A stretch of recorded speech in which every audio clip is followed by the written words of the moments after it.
Bonjour frères et sœurs, et nous continuons ce plan de lecture. Nous sommes au 4e jour, intitulé La colombe, symbole de paix.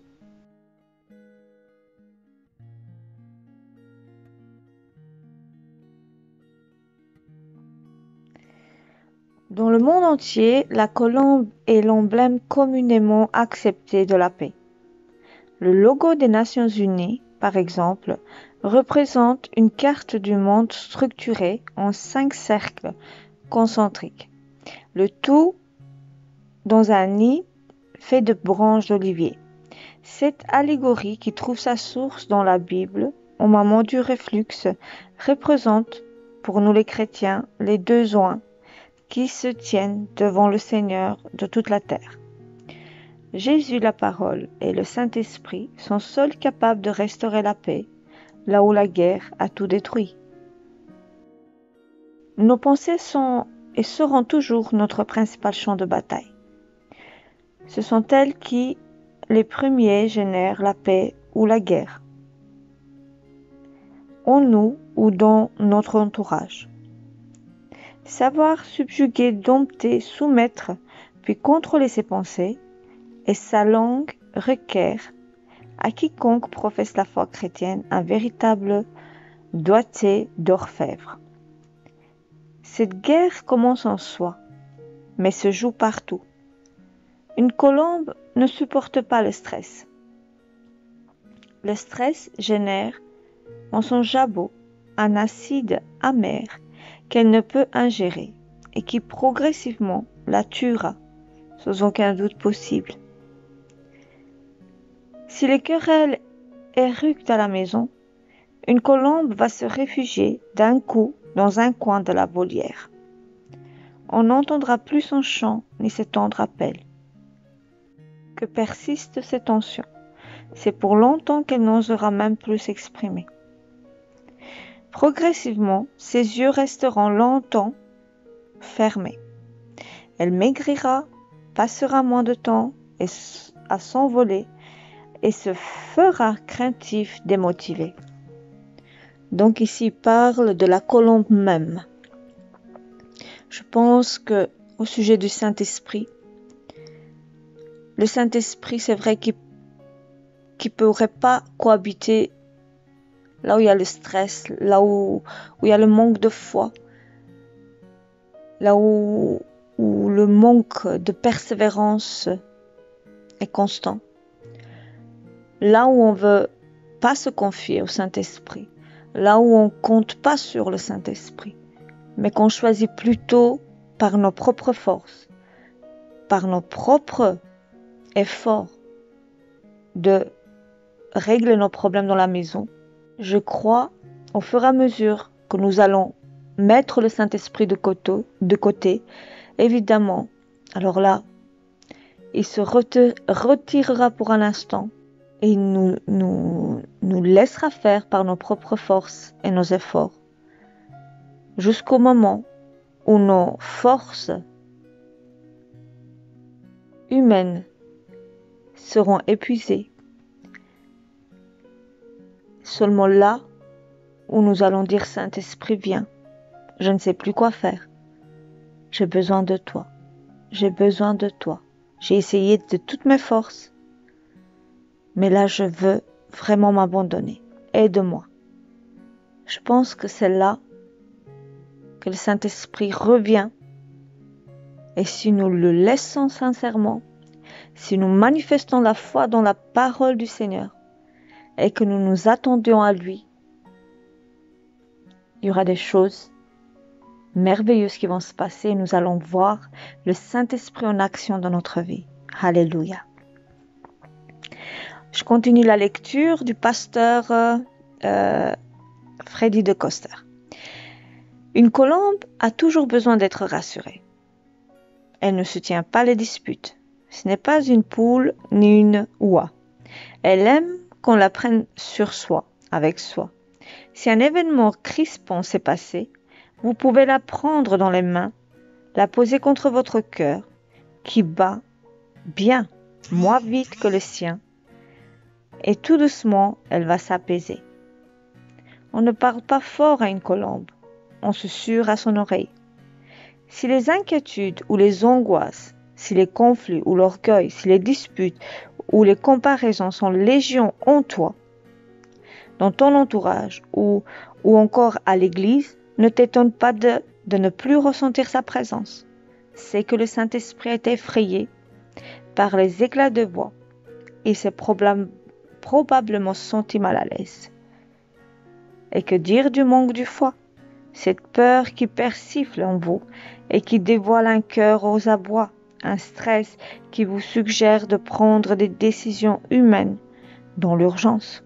Au lieu de cela, vous êtes invité à prier jusqu'à ce que vous ressentiez une paix profonde. La paix est le meilleur arbitre. Du temps de l'arche, le corbeau aussi était lâché. Mais s'il rôde, ce renégat voudra à son tour repasser par la fenêtre de ta communion avec Dieu.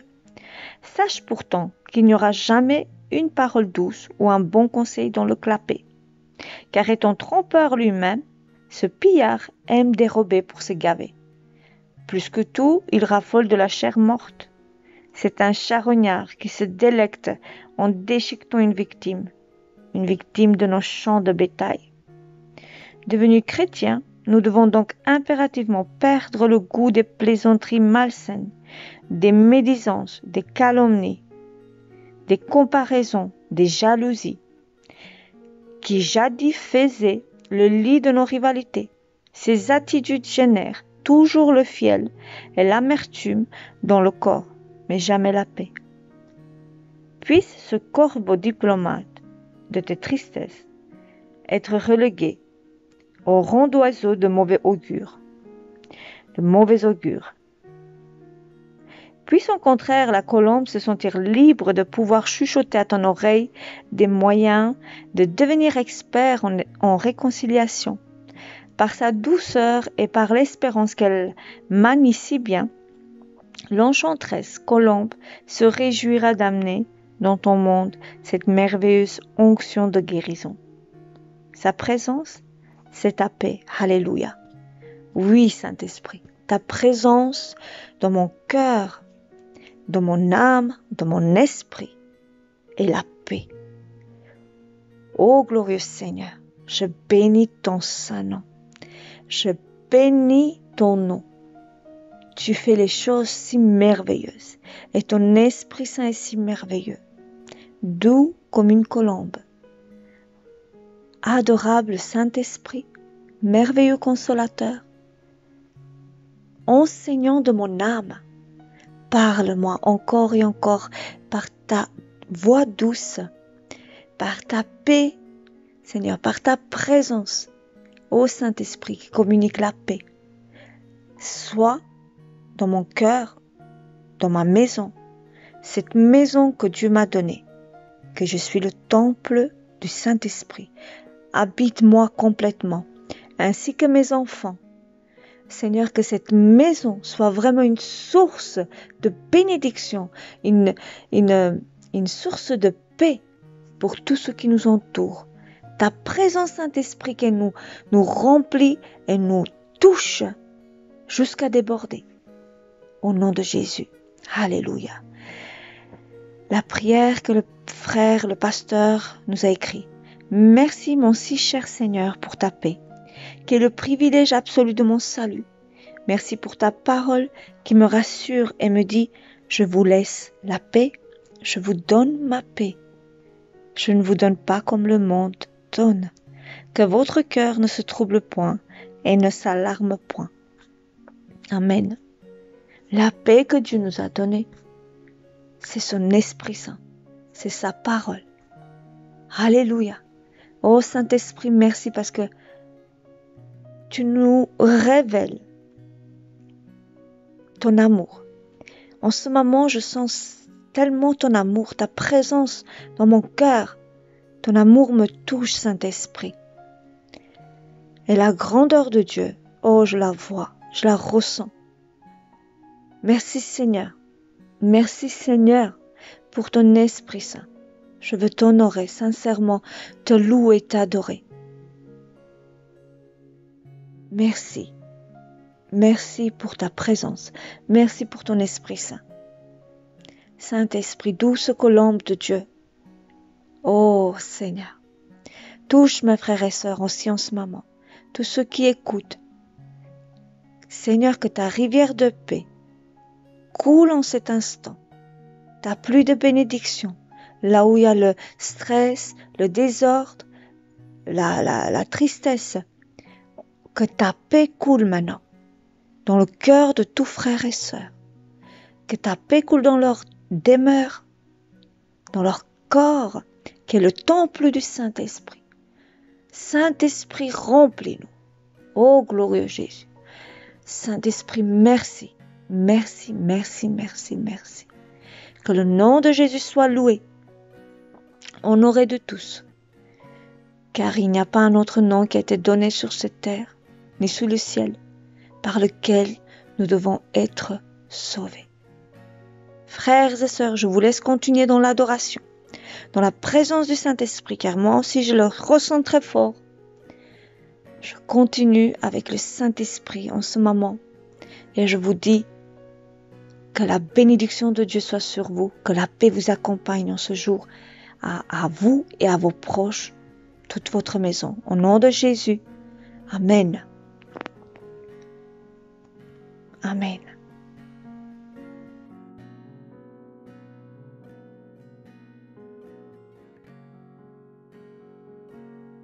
Alléluia. Nous bénissons ta parole, Seigneur. Merci pour ta parole. Nous allons lire les versets qui parlent de ton Esprit Saint et qui expliquent ce que le pasteur a partagé. Genèse 8, verset 11. Vers le soir, elle revient auprès de Noé. Elle, c'est la colombe. Dans son bec, elle tient une jeune tige d'olivier. Ainsi Noé sait que l'eau a baissé sur la terre. Alléluia. Zacharie 4, verset 11. C'est une période où l'ange de l'Éternel l'a visité. Et Zacharie, il demande à l'ange, et les deux oliviers à droite et à gauche du porte-lampe, qu'est-ce qu'ils représentent, pardon? Je lui demande aussi, et les deux branches d'olivier qui laissent couler l'huile dorée par les deux tuyaux au nord, qu'est-ce qu'elles représentent? Il me répond, tu ne sais donc pas cela? Je lui réponds, non, mon Seigneur. Alors il m'explique, ce sont les deux hommes consacrés avec de l'huile au service du Seigneur de toute la terre. Je pense que c'est intéressant, après de lire ce passage de Zacharie, afin de laisser le Saint-Esprit vraiment nous parler, nous révéler sa fonction, son attitude. Ayons soif de connaître le Saint-Esprit, car il a été envoyé pour nous consoler, nous guider, et il est là pour nous apprendre. Alléluia, merci Saint-Esprit pour ta présence. Genèse 8, 7. Donc, il y a Noé qui envoie aussi le corbeau dehors. Le corbeau, il sort, il s'en va et il revient plusieurs fois. Il attend que l'eau sèche sur la terre. C'est de ça qu'il parlait le pasteur. Donc, il peut revenir, toujours vouloir revenir et rôder autour de nous afin vraiment de nous décourager, parce que le corbeau ne ramène pas une bonne nouvelle en fait. Il est là pour nous décourager, nous accuser, nous dévaloriser, alors que Dieu nous a tant aimés qu'il a donné son Fils unique, afin que quiconque croit en lui ne périsse pas, mais qu'il ait la vie éternelle. Nous sommes si heureux de connaître le Seigneur. Heureux ceux qui croient en Dieu.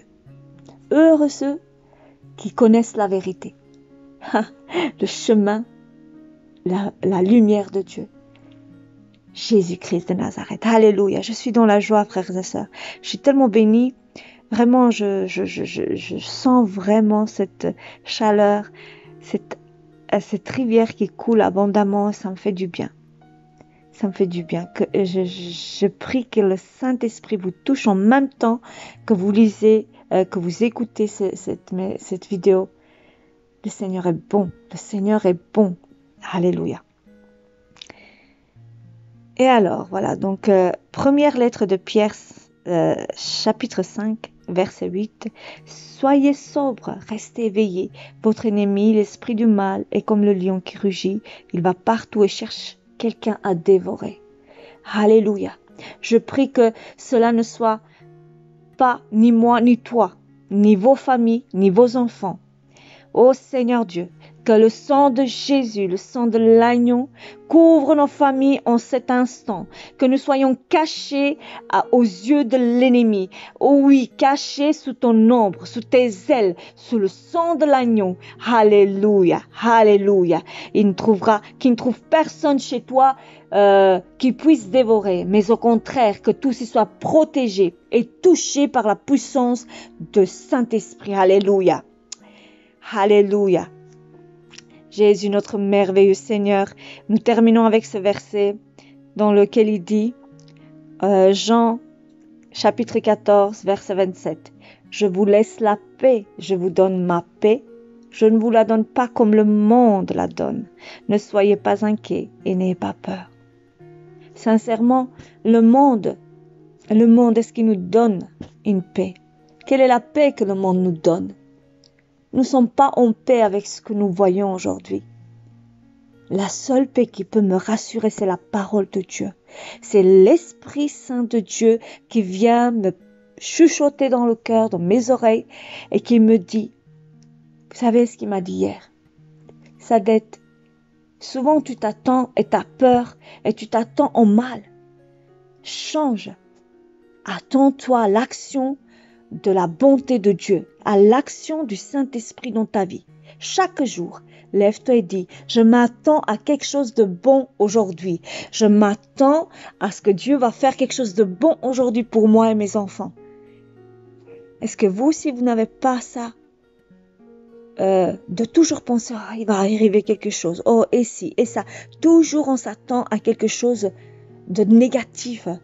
La peur règne même inconsciemment dans nos cœurs. On s'inquiète. Et c'était inconscient en fait. Je ne me réalisais pas que je m'inquiétais, malgré que je dis je ne m'inquiète pas. Mais en fait, à chaque fois je dis oh ma fille ça, oh mon fils ça. Et je pense à quelque chose. Et le Saint-Esprit m'a chuchoté. Attends-toi à quelque chose de bon de la part de Dieu. De la même manière que tu crois que le mal peut arriver, eh bien change ce cycle, stoppe ce cycle, mais change-le par la pensée de la foi, la pensée de la foi. Aujourd'hui, quelque chose de bon va m'arriver. Parce que le Seigneur est mon Dieu. C'est pas le diable, mon Dieu. C'est pas lui qui règne, c'est pas lui qui guide ma vie. J'ai donné ma vie à Jésus. Donc, je lui fais confiance. C'est lui qui opère toutes choses et qui me fait rentrer dans ses plans écrits dans son livre de vie. Alléluia. Dans les projets que lui, il a mis pour moi et mes enfants chaque jour. Car chaque jour a été inscrit dans son livre de vie pour moi, mais aussi pour la vie de mes enfants. Et ça, c'est la parole de Dieu qui a été déposée dans mon cœur. Et qui me fortifie. Alléluia. Et maintenant, je le dis et je le déclare qu'au nom de Jésus, quelque chose de bon et merveilleux va arriver à moi et mes enfants, mais aussi dans votre vie, frères et sœurs. Que le Seigneur vous bénisse. Une bonne journée à vous, dans la grâce et l'amour de Dieu. Quelque chose de bon va vous arriver aujourd'hui, car Dieu, le Seigneur, est votre Dieu. Alléluia. Alléluia. Que le Seigneur vous bénisse. À demain. Dans la grâce de Dieu. Amen.